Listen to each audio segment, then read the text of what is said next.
Hello बच्चों, good morning. कैसे हैं आप लोग? तो उम्मीद करते हैं बहुत अच्छे होंगे और घर में रह के ही पढ़ाई कर रहे होंगे और सारे वीडियोस को देख रहे होंगे। तो आज मैं आपके लिए लेके आया हूँ बहुत ही इंटरेस्टिंग टॉपिक, हिस्ट्री का चैप्टर 1 स्टैंडर्ड नाइन्थ के हिस्ट्री का चैप्टर 1, जिसका नाम क्या है, द फ्रेंच रेवोल्यूशन। ठीक है, तो आज हम लोग डिटेल्स में इसको देखेंगे, पार्ट बाय पार्ट इसको कंप्लीट करेंगे, कवर करेंगे। वीडियो को अंत तक देखेंगे और समझने की कोशिश करेंगे कि आखिर फ्रेंच रेवोल्यूशन क्या था। सबसे पहले बच्चों, हम लोग पढ़ते रहते हैं ये फ्रेंच रेवोल्यूशन या इंडियन रेवोल्यूशन या रिवॉल्ट ऑफ 1857। तो सबसे पहले ये हम लोग को जानना है what is the meaning of revolution. Revolution का क्या मीनिंग होता है? तो हिंदी में सिंपली इसका मीनिंग अगर हम लोग जानते हैं तो वो क्या कहलाता है? क्रांति। बहुत सारे लोगों को, बहुत सारे बच्चों को मैंने पूछा है कि रेवोल्यूशन का मीनिंग क्या होता है, तो वो कहते हैं सर वार होता है, युद्ध होता है ना। No, that is not war, that is, वो युद्ध नहीं है। वो क्या है? वो विद्रोह है, उसको क्रांति कहते हैं। तो रेवोल्यूशन का एक बार डेफिनेशन हम लोग पढ़ेंगे। क्या होता है? A sudden change in political power and organization when a large group of people are involved in the attempt to make a change.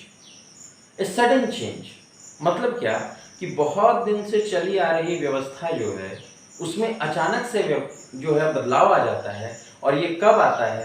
जब बहुत बड़ी जनसंख्या, किसी जगह की, किसी देश की बहुत बड़ी जनसंख्या जब इन्वॉल्व हो जाती है किसी एक मकसद को पूरा करने के लिए, अपने पॉलिटिकल पावर को चेंज करने के लिए, और अचानक से कुछ ही दिनों में वो पॉलिटिकल पावर पूरी तरह से जो है चेंज हो जाता है। तो इस तरह के बदलाव को हम लोग कहते हैं कि क्या हुआ? क्रांति हुई, रेवोल्यूशन हुआ। फॉर एग्जाम्पल ले सकते हैं, सपोज कि यहाँ पे कंट्री की बात हो रही है। Let us take an example of a class. एक क्लास ले लेते हैं, उस क्लास में 26 बच्चे हैं, ए से लेके जेड तक। Okay, then suppose A is the class monitor. मान लिया गया ये जो है वो क्लास मॉनिटर है और उसके 5 दोस्त हैं, B C D E and F. तो 5 दोस्त हो गए उसके। ए क्लास मॉनिटर, ध्यान से सुनेंगे, ए क्लास मॉनिटर है, 5 उसके अपने खास दोस्त हैं, B C D E and F, और बाकी जो हैं वो क्लासमेट्स हैं, उनके साथ उनका वो अटैचमेंट नहीं है जो बाकी 5 दोस्तों के साथ है। अब वो क्या करता है कि चूंकि वो क्लास मॉनिटर है तो उसके पास बहुत सारे प्रिविलेजेस हैं। वो किसी का नाम लिख सकता है, किसी को किसी की कंप्लेन कर सकता है क्लास टीचर से, प्रिंसिपल से। तो उसको मॉनिटर इसलिए बनाया जाता है ताकि आप क्लास की पूरी व्यवस्था को देखें, है ना। क्लास में अगर कुछ गड़बड़ हो रहा हो तो उसको आप देखकर उसको संभालने की कोशिश करें, ना कि ऐसा कि अन्याय वो खुद करने लगे। ठीक है, तो अब ये लड़का जो मॉनिटर था ए नाम का, वो क्या करता है कि उसके 5 दोस्त जब कभी भी बदमाशी करते हैं या कुछ करते हैं, उसे बचा देता है, उसका नाम नहीं लिखता है बोर्ड पे। और जबकि बाकी जो और 20 बच्चे हैं उनमें से कोई भी अगर कुछ थोड़ा सा भी अगर सही में जरूरी काम की भी बात करता है, किसी से कॉपी मांग रहा हो, किताबें मांग रहा हो, पढ़ाई की बातें कर रहा हो, तो फिर वो क्या करता है, उनके नाम लिख देता है, उनके कंप्लेन कर देता है। इस बात पर बाकी के 20 बच्चे जो हैं वो गुस्सा आ जाते हैं। ठीक है, कि ये मॉनिटर हमारा ठीक नहीं है, वो पांचों जब भी कोई काम करता है तो उनको छोड़ देता है और हम लोगों को क्या करता है, हमेशा टारगेट किया जाता है। Now what happens, those 20 students gate accumulated. वो 20 बच्चे जो हैं वो एक हो जाते हैं, गेट्स यूनाइटेड, और वो क्या करते हैं, एक एप्लीकेशन लिखते हैं, विद्रोह करते हैं। क्लास टीचर जैसे ही अंदर आते हैं तो उनको कहते हैं कि सर ये हमारा मॉनिटर जो है वो अच्छा नहीं है, वो इस प्रकार की काम कर रहा है। इसका प्रूफ लेकर वो, जब क्लास टीचर से बात नहीं बनती, वो चले जाते हैं प्रिंसिपल सर के पास, और फिर ये कहा जाता है, पूरी बात जो है वो, पूरी घटनाक्रम जो है वो बताते हैं और पूरा विद्रोह करते हैं कि नहीं, जब तक ये मॉनिटर रहेगा हम लोग क्लास में नहीं रहेंगे। एंड व्हाट हैपेंस, ये देखा जाता है कि अचानक से प्रिंसिपल सर क्या डिसीजन लेते हैं, दैट यस, इस बच्चे को जो है, इस ए नाम के लड़के को जो पार्शियलिटी करता है, जो अपने दोस्तों को छोड़ देता है, अपने लोगों को प्रिविलेज देता है और बाकी के 20 लोग बच्चे जो हैं उन पे अत्याचार करता है, ऐसा करो, इसको मॉनिटर से हटा दो। देन व्हाट हैपेंड, क्या हुआ यहाँ पे कि 26 लोग थे जिसमें मेजॉरिटी 20 लोग क्या कर गए, उस मॉनिटर के अगेंस्ट हो गए, और एक खास मकसद के लिए कि इसको क्या करना है, मॉनिटर से हटाना है। और हम लोग देखते हैं कि हाँ वो मॉनिटर से हट जाता है।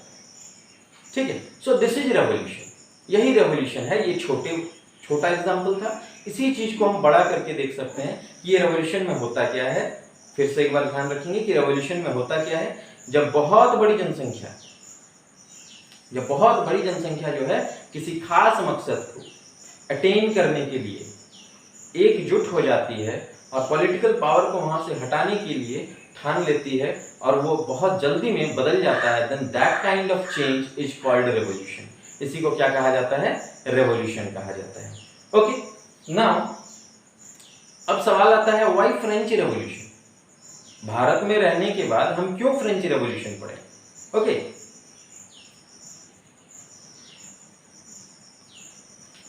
नाउ तो भारत में हम रहते हैं, इंडिया में रहते हैं और हिस्ट्री में क्या दिया हुआ है? फ्रेंच रेवोल्यूशन दिया हुआ है। एक्चुअली बच्चों, ये फ्रेंच रेवोल्यूशन जो था ये यूरोप में है, फ्रांस।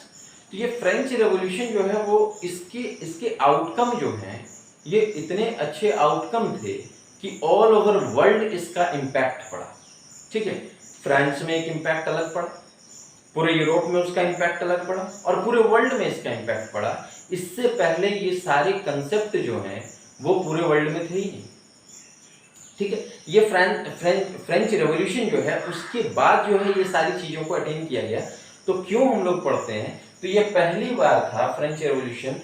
आगे हम लोग पढ़ेंगे कि फ्रेंच ये ओल्ड रिजाइम कहा जाता है, जो फ्रेंच रेवोल्यूशन का टाइम है जो हम लोगों को दिया जाता है द ईयर 1789, उससे पहले के फ्रेंच को ओल्ड रिजाइम कहा जाता है, जहां पे फ्यूडल सिस्टम था। फ्यूडल सिस्टम मतलब होता है जमींदारी प्रथा होती है। ठीक है, उसके बारे में आगे विस्तार से चर्चा करेंगे हम लोग, लेकिन फिलहाल बात करते हैं कि क्यों फ्रेंच रेवोल्यूशन। तो फ्रेंच रेवोल्यूशन इसलिए क्योंकि फ्रांस में रेवोल्यूशन होने के बाद हमें बहुत सारा चेंज जो है वो पूरे वर्ल्ड में देखने को मिला। पहले जहां फ्यूडल सिस्टम हुआ करते थे, जहां ऊंचे नीचे का भेदभाव हुआ करता था, जहां एक भी नियम कानून नहीं हुआ करता था, किसी एक के लिए दूसरा नियम और कमजोर के लिए दूसरा नियम, अमीर के लिए दूसरा नियम, तो इन सारी चीजों को देखेंगे कि क्या आउटकम था। That is liberalism. सबसे पहली बात जो है लिबरलिज्म, मतलब स्वतंत्रता का भाव जो है, स्वतंत्रता की फीलिंग जो है वो लोगों में आने लगी थी आफ्टर फ्रेंच रेवोल्यूशन। मतलब लोग आजाद थे। ठीक है, अब वो बंधे हुए नहीं थे, दे वर नॉट द स्लेव्स। ठीक है, स्लेव्स किसको कहा जाता है? जबरदस्ती काम। पहले मालूम होना चाहिए आपको कि पहले के जमाने में ओल्ड रिजाइम में क्या होता था, स्लेव्स को खरीदा और बेचा जाता था। मीन्स आदमी को हम खरीद रहे हैं, बेच रहे हैं। तो आप समझ सकते हैं कि मीन्स आदमी की हालत क्या थी, वो जानवरों जैसी थी। जैसे हम लोग जानवर को खरीदते और बेचते हैं और वो अपने मालिक के अधीन ही रह जाता है, उसे जो दिया जाए वही खाएगा, जो जहां रखा जाए वहीं रखेगा। इस तरह की हालत थी इंसान की। ठीक है, तो ये चीज खत्म हुआ तो क्या हुआ? Liberalism and end of feudal laws. ये जो फ्यूडल सिस्टम एक चला आ रहा था, जो जमींदारी प्रथा चली आ रही थी, उसका भी अंत हो गया। Now equality before the law. पहले जो इक्वालिटी का कंसेप्ट नहीं था पूरे विश्व में, पूरे वर्ल्ड में, now French revolution, after French revolution this concept came कि सभी लोग जो हैं, जो सिटीजन्स होते हैं एक कंट्री के, वो कानून की नजर में एक हैं। सेंट्रलाइज्ड पावर, जो पावर होता है, जो सरकार चलाने वाली होती है, वो सेंटर में होना चाहिए और एक पावर होना चाहिए जो संविधान के तहत काम करे। फ्रेंच रेवोल्यूशन में ये भी देखे हम लोग। ठीक है, freedom of thought and faith, अपने विचारों को रखने की आजादी और किस धर्म में को हम मानेंगे उसको मानने की आजादी। मतलब एक तरह से हम कह सकते हैं कि सेक्युलरिज्म भी वहां पे जो है वो पहली बार हम लोगों को कंसेप्ट में देखने को मिला था। Abolition of privileges of noble birth. Noble birth मतलब कि जो ऊंचे खानदान में बस जन्म हो गया उनका, और चाहे मेरिट कुछ भी हो, लेकिन सिर्फ उस खानदान में जन्म होने की वजह से उनको बहुत सारे प्रिविलेजेस मिलते थे, बहुत सारी फैसिलिटीज मिलती थी। उन फैसिलिटीज का अंत होना, ये सब खत्म हुआ फ्रेंच रेवोल्यूशन के बाद। Not merely national but benefited humanity. सबसे बड़ा कारण ऐसा नहीं है कि फ्रेंच रेवोल्यूशन में सिर्फ और सिर्फ क्या होता है कि फ्रांस को ही फायदा हुआ है। No, it has benefited the entire humanity. इंसानियत को इसने लाभ पहुंचाया। कैसे? पूरे संसार में ही इंसान की हालत ऐसी ही थी दो वर्ग हुआ करते थे, एक ऊंचा एक नीचा। ऊंचा वर्ग जो है हमेशा निचले वर्ग को क्या करता था, शोषण किया करता था, जिसका अंत हुआ। अब इंडिया में इसका फायदा क्या हुआ? So for India idea of nationalism and social equality. मालूम होगा कि भारत में भी वर्ण व्यवस्था थी, भारत में भी ये ऊंच नीच का भेद था। तो भारत के लिए क्या हुआ कि ये फ्रेंच रेवोल्यूशन से प्रेरणादायी चीज जो मिली वो था द फीलिंग ऑफ नेशनलिज्म, है ना। नेशनल नेशन के प्रति ये एक आइडिया का डेवलपमेंट हुआ कि हम लोग एक हैं, विच यूनिफाइड आवर कंट्री, जो पूरे देश को एक करके रखा, पूरे राष्ट्र को एक करके रखा। एंड सोशल इक्वालिटी, सामाजिक समानता, मतलब समाज में जीने का, समान रूप से जीने का अधिकार मिला। तो इन सब कारणों से हम लोग क्या करते हैं, फ्रेंच रेवोल्यूशन को पढ़ते हैं। ठीक है, तो ये डाउट खत्म हो गया कि भाई हम इंडिया में रहते हैं, हम फ्रेंच रेवोल्यूशन क्यों पढ़ते हैं ना। अब हम लोग जो शुरू करने वाले हैं फ्रेंच रेवोल्यूशन, ओके, ये बच्चों एनसीईआरटी में जिस प्रकार से शुरू हुआ है, that's why I say that NCERT is best book. इतनी अच्छे तरीके से शुरुआत किया गया है, बिल्कुल एक प्रेजेंट सिनेरियो में आने के बाद फिर उसको फ्लैशबैक में लेके जाना। हम लोग फ्लैशबैक मूवीज देखते हैं जिसमें क्या होता है कि एक प्रेजेंट सिचुएशन से स्टार्ट होता है और वो व्यक्ति जो है कहते हुए कहाँ चला जाता है, पीछे चला जाता है। ठीक उसी तरह से एक मूवी की तरह ये स्टार्ट हुआ है। टाइटैनिक देखे ही होंगे, ओके। तो इसमें क्या होता है कि फ्लैशबैक में पूरी की पूरी मूवी है और बहुत बड़ी सुपरहिट मूवी थी, ओके। तो उसी तरह ये फ्रेंच रेवोल्यूशन भी होगा, ठीक है। तो आइए हम लोग शुरू करते हैं किस दिन से, the outbreak of French revolution. जिस दिन ये माना जाता है कि फ्रेंच रेवोल्यूशन की शुरुआत हुई थी, वो दिन कौन सा था? The event of 14 July 1789। This is your first paragraph. ये पहला पेज हम लोग पढ़ रहे हैं, फर्स्ट पैराग्राफ हम लोग देखेंगे। That the city of Paris was in A state of alarm, है ना। Paris was in an alarming state. पूरा पेरिस जो था, फ्रांस का एक महत्वपूर्ण शहर पेरिस जो है, वो बिल्कुल अलार्मिंग सिचुएशन में था। मतलब बिल्कुल तितर बितर हो चुकी थी वहां की सामाजिक व्यवस्था। क्यों हुई थी? इसी दिन, ये 14 जुलाई 1789 को माना जाता है कि रेवोल्यूशन का स्टार्ट हुआ था, आउटब्रेक हुआ था, ठीक है। तो ऐसा क्यों हुआ? तो क्या देखते हैं कि उस दिन की घटना को सबसे पहले देखेंगे, ओके, और उसके बाद हम लोग चले जाएंगे फ्लैशबैक में, ठीक है, कि क्यों ये घटना घटने के पीछे के कारण क्या थे, ठीक। तो सबसे पहले देखते हैं कि उस दिन घटा क्या। तो अचानक से क्या ये खबर मिलता है पूरे फ्रांस के लोगों को, जो आम जनता थी, उनको एक खबर मिलता है कि राजा जो है, एक अफवाह उड़ती है कि राजा जो है अपने ट्रूप्स को, अपने सैनिकों को पेरिस के अंदर राजा ने भेजा है पेरिस के अंदर अपने ट्रूप्स को, अपने सैनिकों को। किस लिए? तो आम जनता को गोली मार देने के लिए, उनको कंट्रोल करने के लिए, उनको जेल में डालने के लिए। तो वो आर्म्स एंड एमुनिशन के साथ वहां पे आ रहे हैं। अब आप खुद ही सोच के देखिए कि अगर कहीं ऐसा खबर मिले कि जो हमारा रक्षक है, हम जिसकी सहारे चलते हैं, अगर वही अपनी सेना भेज रहा हो हथियार वगैरह लेके कि क्या कर दो, आम जनता को मार दो, क्या हम लोग चुप बैठेंगे? नहीं बैठेंगे। ये एक अफवाह थी, ऐसा सही में नहीं हुआ था कुछ भी। लेकिन इस अफवाह की वजह से क्या हुए, 7000 कॉमन लोग, 7000 लोग इकट्ठे हो गए। अब इकट्ठे होकर वो तुरंत ये सोचने लगे कि राजा के सिपाहियों का विद्रोह कैसे किया जाए, उनका सामना कैसे किया जाए। तो चूंकि राजा के सैनिकों के पास हथियार हैं, तो हम लोगों को भी हथियार की जरूरत होगी। और हथियार कहाँ मिलेंगे? जितने सरकारी भवन है वहां पे मिलेंगे। So there were lack of arms and ammunitions. उनके पास आर्म्स नहीं थे, एम्युनिशंस नहीं थे, तो वो कहां पे मिलेंगे? So in search of arms and ammunitions they attacked all the government buildings. तो हथियारों की खोज में वो क्या करने लगे कि गवर्नमेंट बिल्डिंग्स पर अटैक किए जा रहे थे। 7000 लोग एक साथ वहां पे यूनाइटेड हो गए और अचानक से क्या करने लगे कि जितने गवर्नमेंट बिल्डिंग हैं उनको तोड़ने लगे, उन पे घुसने लगे, और घुसकर वहां पे इस खोज में वो घुसने लगे ताकि वहां पे कोई हथियार मिल जाए। तभी एक वर्ग जो था इसी में, वो वर्ग देखा कि यहां कहीं मिले ना मिले बैस्टाइल, मतलब फ्रांस का जेल, ठीक है, वहां पे हथियार हो सकता है। ये दिमाग में आया। And Bastille was hated by all French people. ये बैस्टाइल जो जगह है, ये फ्रांस के सभी लोगों के द्वारा पहले घृणा किया जाता था। क्यों? क्योंकि राजा बड़ा निरंकुश था।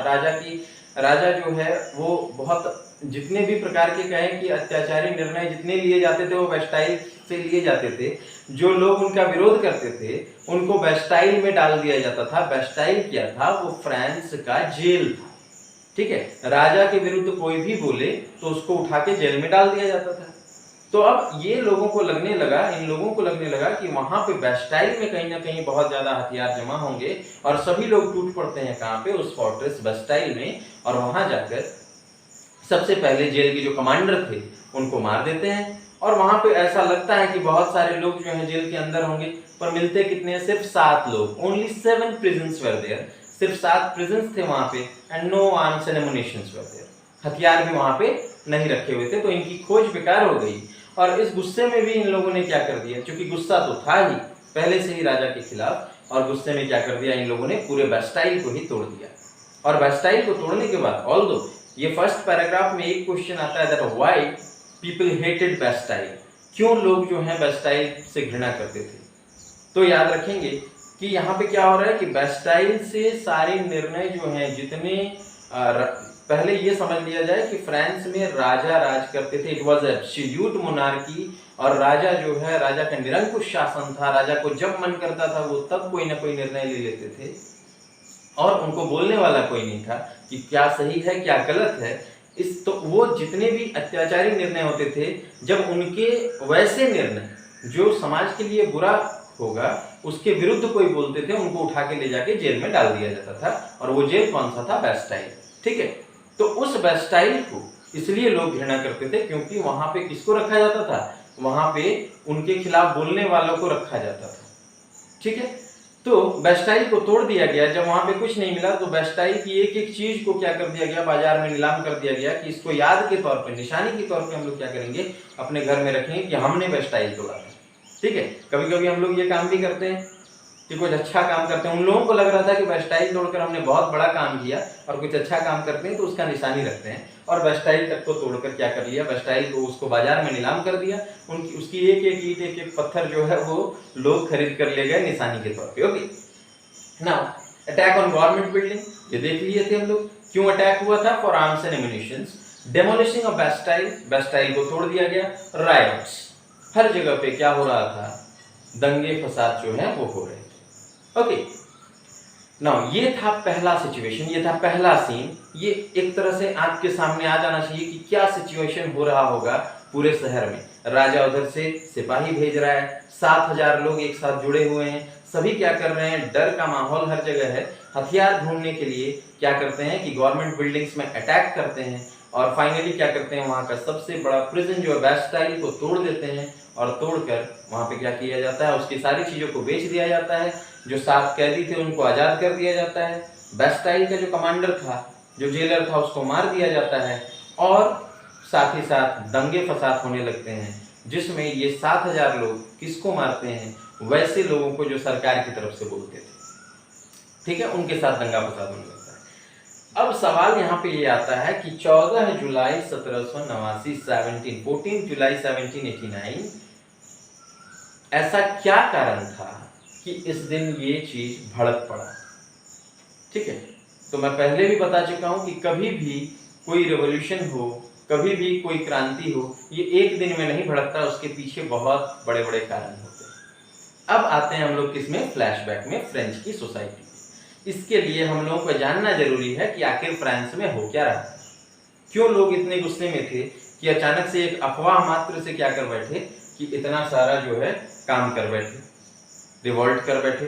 बेस्टाइल को तोड़ दिया, गवर्नमेंट बिल्डिंग को तोड़ दिया, नोबल्स को तो भगा दिया वहां से। तो समझेंगे द ओल्ड रेजाइम, ये जो फ्रांस की सोसाइटी थी, ये फ्रेंच सोसाइटी जो है, ये पूरी तरह से 3 हिस्सों में बटी हुई थी। उन 3 हिस्सों के बारे में विस्तार से बात करेंगे। ठीक है, तो पहले तो ये समझ लें कि पूरा फ्रांस जो है, फ्रांस का राजा कौन था? तो बर्बन डायनेस्टी, है ना, बर्बन बिस्किट खाते हैं हम, तो बर्बन डायनेस्टी के ही जो वंशज हुआ करते थे वही फ्रांस पर राज करता था, वही फ्रांस का राजा हुआ करता था। ओके, अब उसी राजा में से किंग लुइस 16, कौन सा? 16वां किंग लुइस 16 जो है, उसने राजगद्दी संभाली अपने दादा किंग लुइस 15 के मरने के बाद। ओके, तो किंग लुइस 15 के मरने के बाद जब वो राजगद्दी संभालता है इन 1774, 1774, ओके, रिवॉल्ट कब होता है 1789, राजगद्दी वो कब संभालता है, राजा कब बनता है वो 1774, ओके। जब वो राजा बनता है तो क्या देखता है, एक राजा को क्या चाहिए कि वो राजा बने तो उसके पास सारी चीजें हो, मौजूद हो। जब वो राजा बनता है तो देखता है कि वहां का खजाना जो है वो पूरी तरह से खाली है, ठीक है, ये पहला पॉइंट नोट करेंगे। दूसरा क्या देखते हैं कि वो उस राजा की जो शादी है वो ऑस्ट्रियन प्रिंसेस मैरी एंटोइनेट से हो। ऑस्ट्रियन प्रिंसेस, ऑस्ट्रेलियन नहीं, ऑस्ट्रेलिया अलग है, ऑस्ट्रिया अलग है, ओके। तो ऑस्ट्रिया की जो प्रिंसेस थी मैरी एंटोइनेट, उनसे उनकी शादी हो जाती है, ठीक है। अब क्या बात हो रही है कि बर्बन डायनेस्टी वहां पे राज कर रहा था सालों साल से, बहुत पहले से ही, और एक प्रथा चली आ रही थी कि किस प्रकार का समाज वहां पे है। तो समाज वहां पे 3 स्टेट्स के समाज थे, जैसा कि मैंने कहा, ठीक है, 3 states. The society comprised of 3 states. First state, पहला जो सोसाइटी था, पहला जो स्टेट था, पहला ग्रुप जो था, इट वाज क्लर्जी। किसको कहा जाता था, क्लर्जी को। Who were the clergy, they were the scholars, they were the religious persons, they were having the highest spiritual authority। तो उनको जो है रिगार्ड किया जाता था, उनको धर्म के नाम पे, वो धार्मिक लोग थे जो कि राजा के इर्द गिर्द आस पास रहते हैं और सलाह मशवरा देते हैं, ठीक है। वो धार्मिक स्पिरिचुअल उनका इफेक्ट था, जिसकी वजह से उनको क्या किया जाता था, हाईएस्ट अथॉरिटी पे रखा जाता था। पहला स्टेट जो था, what was they, who were they were clergy. पहला स्टेट क्लर्जी, फर्स्ट स्टेट। ये कब की बात हो रही है, 1789 से पहले की बात हो रही है कि ये हमारा फर्स्ट स्टेट हुआ करता था, क्लर्जी। फिर हमारा समाज जो बटा हुआ था वो किसमें था, second state known as nobles. दूसरा स्टेट कौन सा था, नोबल्स, सेकेंड स्टेट। इसमें कौन से लोग होते थे, इसमें वो लोग होते थे जो अपने आप को समझते थे कि हाँ हमें सीधा गॉड ने भेजा है, हम बहुत ऊंचे खानदान में रहते हैं, मतलब राजा के ही जो रिलेटिव्स होते हैं, राजा के भाई हो गए, चाचा हो गए, मामा हो गए, फूफा हो गए, कोई भी, okay. So they were the nobles, okay.